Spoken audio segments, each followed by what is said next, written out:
Imagine you are 80 years old. You are sitting on a weathered porch chair, the sun setting on the horizon of your life.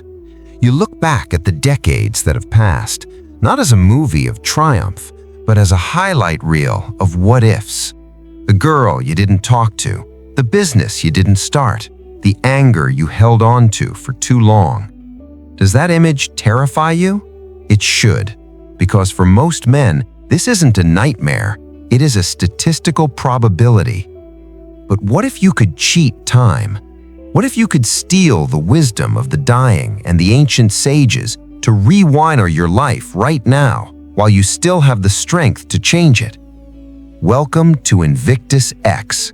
Today, we aren't just reading philosophy, we are performing surgery on the modern male mindset. We are going to dissect the 8 lessons that the Stoics, Marcus Aurelius, Seneca, Epictetus, tried to teach us centuries ago. These are the lessons that most men only understand when they are lying on their deathbeds. Let's make sure you aren't one of them. 1. The internal fortress. Why happiness is a discipline. We live in an era of when-then happiness. When I get the promotion, then I'll be happy. When I get the girl, then I'll be complete. This is the greatest lie of the modern age. We treat happiness as a destination on a map, unaware that the map is constantly changing. The first hard lesson is this: happiness is a personal choice, not a reaction. Marcus Aurelius, the philosopher king who ruled Rome, had every external reason to be happy: unlimited power, wealth, and status. Yet, he wrote, "Very little is needed to make a happy life. It is all within yourself." He understood that if you build your happiness on the foundation of other people's behavior or market trends, you are building a castle on quicksand. True Stoic joy comes from self-mastery. It is the ability to stand in the middle of a chaotic storm, whether it's a market crash or a breakup, and remain the eye of the hurricane. The average man curses the rain. The Stoic man waters his garden. The event is the same. The reality is entirely different based on perception. 3. The myth of fairness. If you are waiting for the world to be fair, you are going to be waiting a long time. This is perhaps the pill that is hardest to swallow for young men today. We're taught that if we follow the rules, we get the prize. Reality does not work that way. Seneca said, "A gem cannot be polished without friction, nor a man perfected without trials." Bad things happen to good people. Lazy people get rich. Cheaters sometimes win. If you spend your energy screaming at the universe for being unfair, you are wasting the fuel you need to succeed. The Stoic approach is not passivity.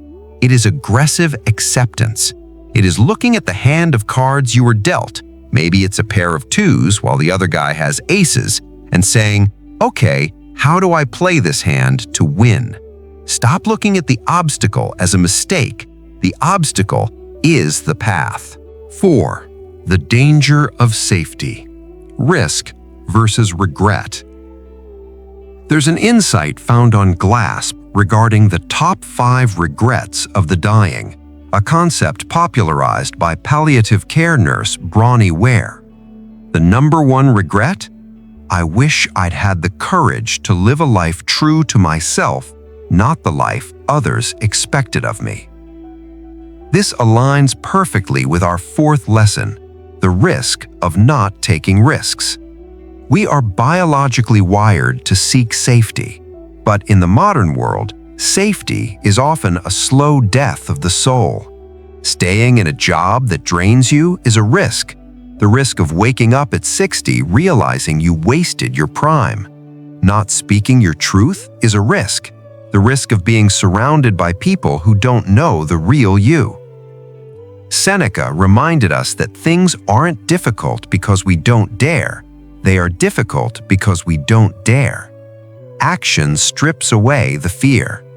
The barrier is almost always mental. Let's pause for a moment and look at a story of 2 men. Let's call them Arthur and Elias. Both were architects, talented and ambitious. Arthur was the safe player. He joined a massive firm straight out of college. He hated the corporate politics, the endless meetings, and the lack of creativity. But the pay was steady, and his parents were proud.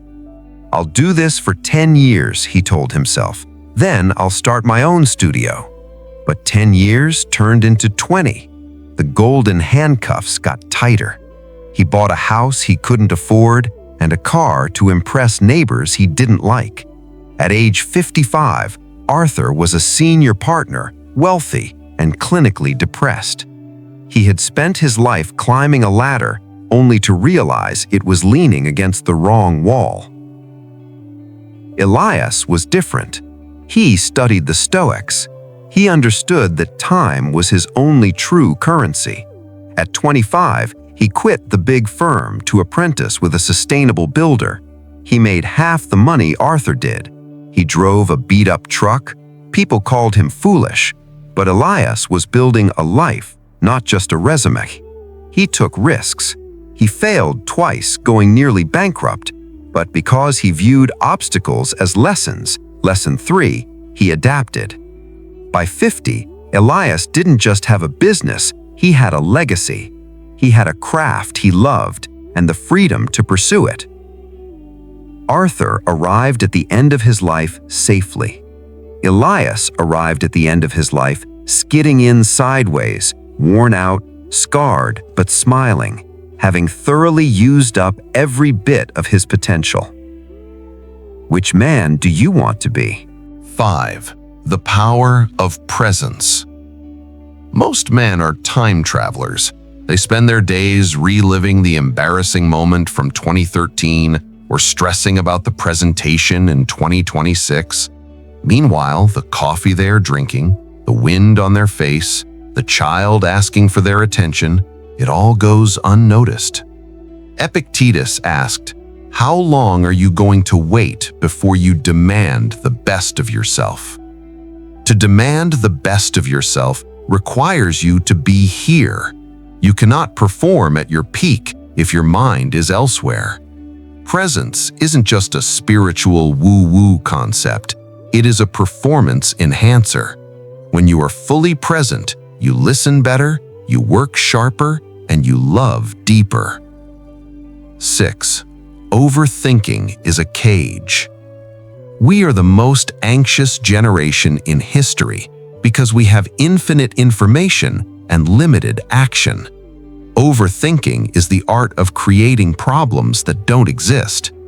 The Stoic cure for anxiety is simple: action. You cannot think your way into right living. You must live your way into right thinking. When you feel the spiral of what if starting, move your body. Do something. Write one sentence. Do one push-up. Make one call. Action dissolves doubt like sunlight dissolves fog. 7. Authenticity, the path of passion. As we saw in the story of Arthur and Elias, following a path chosen by fear or by others is a recipe for disaster. This is lesson 7. Your career, your habits, and your relationships must be a mirror of who you truly are. If there is a disconnect between your values and your actions, you will feel a constant low-level hum of misery. The Stoics believed in living in accordance with nature, both the nature of the world and your own human nature. To deny your own nature to fit in is a violation of your primary duty to yourself. 8. The mind, your master or your servant. Finally, we arrive at the battlefield. The war for your life is not fought in the office or on the streets. It is fought in the 6 inches between your ears. Your mind is a garden. If you do not plant flowers, discipline, gratitude, courage, weeds, fear, doubt, insecurity will grow automatically. You don't have to try to grow weeds, they just show up. Marcus Aurelius said, "The happiness of your life depends upon the quality of your thoughts." You must stand guard at the gates of your mind. Do not let every negative thought set up camp. Challenge them. Is this true? Is this helpful?